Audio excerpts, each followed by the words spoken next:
Yeah, that's right. We have a less reliable system until But we have an unreliable system now, don't we, Minister? Because the transition has been messy. Let's put it down to that. Essentially, we're being gaslit to think that our energy system is reliable and cheaper. I can't see any evidence of that. Well, yesterday you saw the biggest reduction in energy prices in Australian history in the ABS statistics. Today you've seen the Australian Energy Market.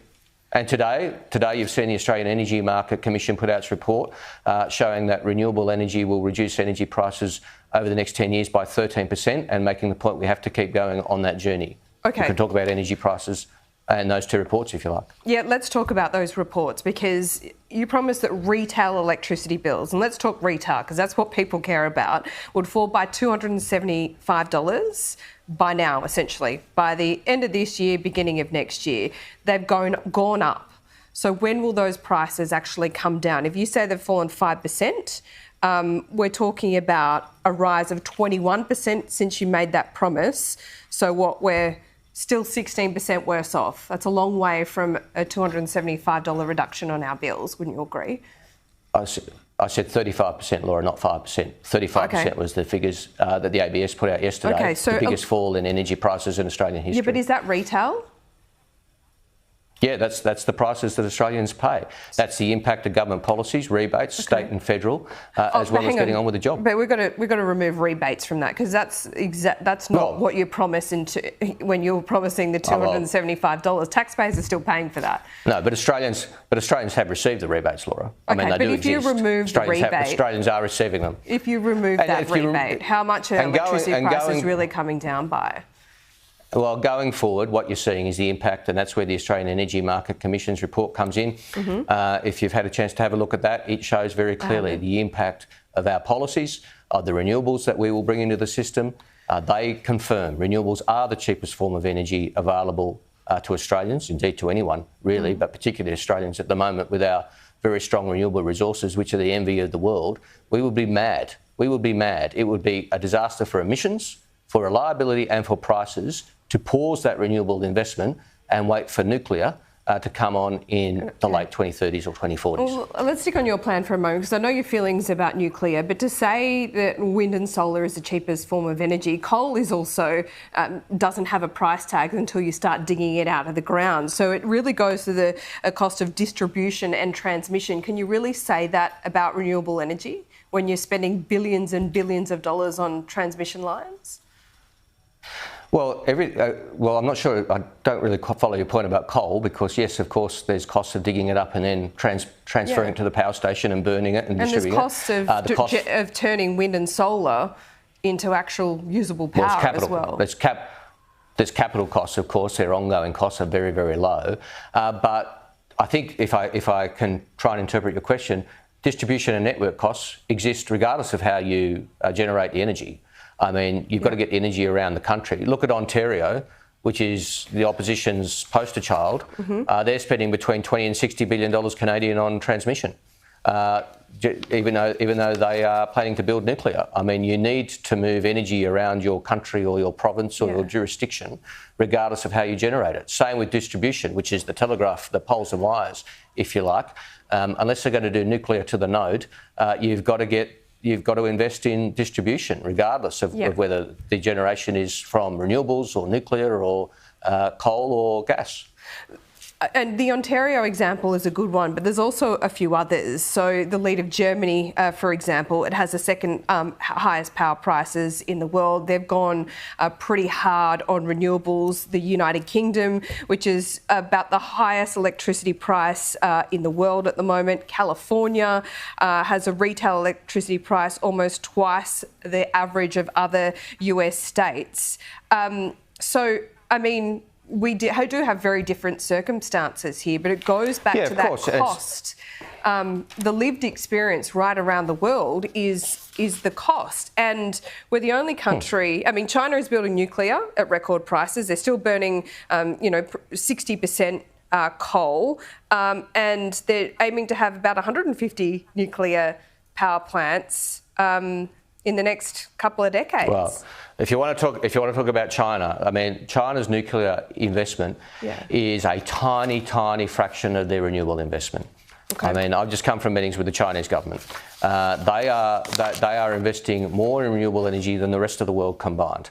And nuclear is a tiny fraction of their investment in renewables. Yeah, but it's the combination, isn't it? It's the combination, It's a tiny fraction, as it is everywhere in the world, as it would be in Australia under the Liberal Party's plans. They want to spend hundreds of billions of dollars of taxpayers' money. Yep. You know, they're saying, oh, there's too many off-budget funds. This would be an off-budget fund of, you know, up to $650 billion, and it would provide 4% of Australia's energy needs. At best case. Best case, Laura. I mean, this is a... Well, let's talk about cost then. Let's drill this down, because I think the bills are going to ring in the House. They might be ringing. But will you commit here and now to bringing down power prices? When will they come down, and how?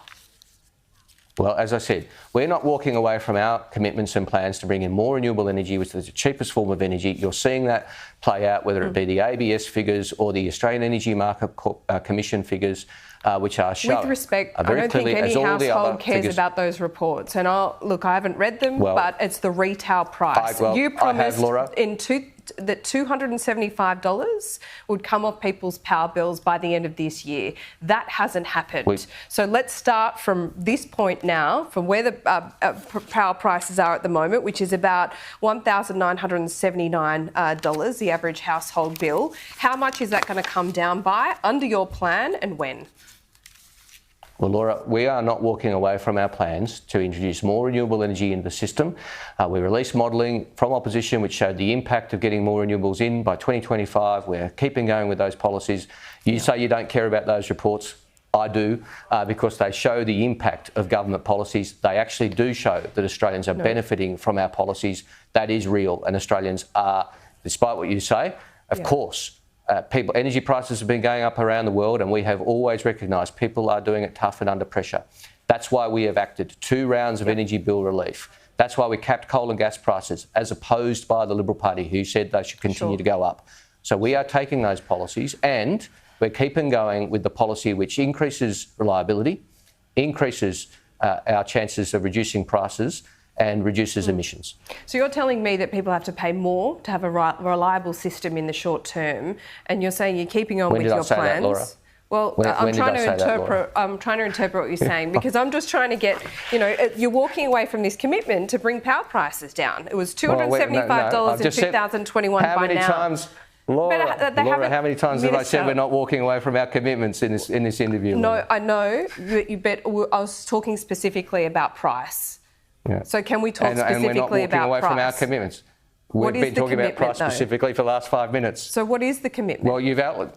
Well, our commitment is to continue with the policies we went to the election with, which is to introduce more renewables, to reduce prices, and to reduce emissions and to increase reliability. By how much and when? Well, and the modelling showed, as you've said, $275 by 2025. That's the modelling. We don't walk away from the policies that modelling was based on. Australians will judge us based on what we've done. They will judge us based on what we say we'll continue to do, and they'll compare our plans with the alternative, which is to stop, to pause, and to see prices go up as we wait for nuclear, a form of energy that Australia has never used, to be developed for Australia in circumstances that are completely unrealistic. So $275 on 2021 level retail bills within 3 months. Is that a commitment? Well, the modelling is there that we released from opposition. We're not walking away from those policies. Why is it so hard to say, Minister? Seriously. I mean, I hate playing these games with you. We're talking about cheaper power bills. People can't see it coming down.